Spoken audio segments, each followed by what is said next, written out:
Islam adalah agama rahmatalil alamin.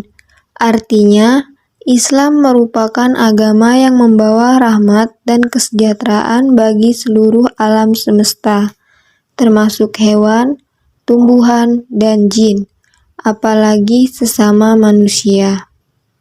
Lingkungan hidup merupakan kesatuan sistem yang berkaitan antara satu dengan yang lain, seperti ruang, benda, daya, keadaan, dan makhluk hidup. Di dalamnya termasuk bagaimana manusia berperilaku terhadap lingkungannya, sehingga mempengaruhi kelangsungan hidup dan kesejahteraan manusia itu sendiri, serta makhluk lainnya. Peran serta manusia sebagai khalifah di bumi dalam mengatasi lingkungan hidup. Selain manusia bertanggung jawab pada dirinya sendiri dan hartanya, dia juga harus mengikul tanggung jawab terhadap sesama makhluk hidup lainnya dan seluruh alam.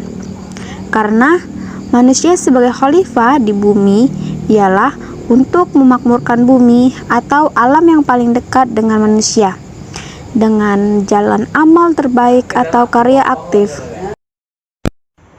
Menurut pandangan Islam terhadap alam semesta bukan hanya berdasarkan akal semata. Alam semesta difungsikan untuk menggerakkan emosi dan perasaan manusia terhadap keagungan Al-Khaliq, kekerdilan manusia di hadapannya, dan pentingnya ketundukan kepadanya. Jadi artinya, alam semesta dipandang sebagai dalil qat'i yang menunjukkan keesaan dan ketuhanan Allah Subhanahu wa Ta'ala. Allah Subhanahu wa Ta'ala telah mengatur semua proses penciptaan di bumi ini, dan Allah telah memberitahukan kepada umatnya mengenai penciptaan bumi dan alam semesta melalui Al-Quran. Penciptaan alam semesta ini merupakan salah satu tanda-tanda kekuasaan Allah Subhanahu wa Ta'ala. Jadi, tidak sedikit ayat Al-Quran yang mengajak kita untuk merenungkan ciptaannya, tak terkecuali tentang alam semesta.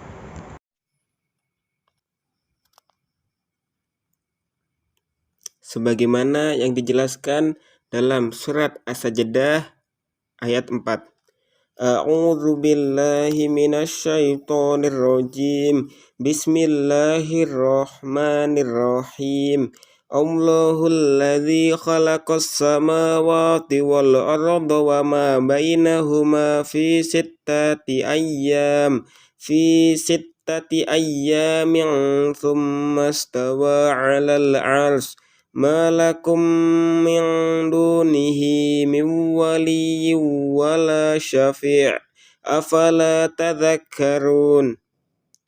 Allah lah yang telah menciptakan langit dan bumi dan segala yang ada di antara keduanya dalam waktu 6 hari. Kemudian dia bersemayam di atas arsy. Kamu semua tidak memiliki seorang penolong dan pemberi syafaat pun selain dirinya. Lalu, apakah kamu tidak memperhatikannya? Makna dari ajaran tersebut bagi saya adalah ketika sebagai makhluk yang diciptakan oleh Allah Subhanahu wa Ta'ala yang diberi amanat untuk mengurus dan melestarikan alam tidak boleh sombong, harus selalu bersyukur karena korelasi antara alam dengan manusia begitu erat, sehingga apa yang diperbuat manusia terhadap alam, maka demikian pula alam akan berbuat kepada manusia. Oleh karena itu, menjaga kelestarian alam itu sangat penting bagi kelangsungan hidup untuk makhluk hidup yang ada di dalamnya, terutama manusia dalam menjalani hidup sangat bergantung pada alam. Mekanisme alam atau sunatullah adalah ketentuan-ketentuan Allah sebagai hukum yang mengatur alam semesta ini beserta isinya. Allah menciptakan alam semesta beserta isinya dilengkapi dengan hukum-hukum atau sunatullah. Dan jika hukum-hukum tersebut dilanggar, maka alam akan hancur. Itulah hakikat sunatullah yang telah ditentukan oleh Zat yang Maha Tinggi sebagai Sang Pencipta, pengatur dan tempat kembali seluruh alam. Maka dari itu kita selaku makhluk yang ada di alam semesta ini harus memperlakukan alam dengan sebaik-baiknya.